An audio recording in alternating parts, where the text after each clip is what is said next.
સુરતના લસકાણા વિસ્તારમાં આવેલા 4 નંબર રોડ ઉપર આવેલ રામદેવનગરના લક્ષ્મણભાઈ રબારીનું જર્જરિત મકાન હતું. તેનું સજ્જુ ધરાશાય થયું ત્યારે તે વિસ્તારમાં ભાડાની આવક માટે મોટા મકાનો તે વિસ્તારમાં બનાવવામાં આવ્યા હતા અને હાલ તેમાં અનેક મકાનો જર્જરિત છે અને તેમાં નાની રૂમ અને નીચે દુકાનો બનાવવામાં આવી છે.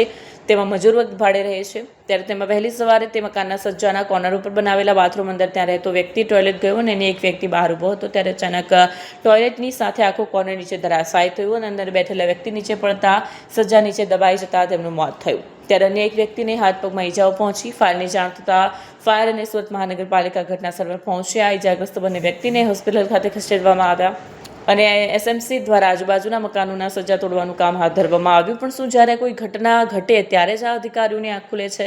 તો હજી પણ આજુબાજુમાં અનેક એવા જર્જરિત મકાનો છે જ્યાં દુર્ઘટના સર્જાય તેવી સ્થિતિ છે. શું આ તમામ જર્જરિત મકાનોના સજ્જા અને મકાનોને તોડવામાં આવશે કે નહીં? પણ ફરીવાર કોઈ દુર્ઘટના ઘટશે ત્યારે તેનો જવાબદાર કોણ? તેવા પ્રશ્નો ઊભા થયા છે.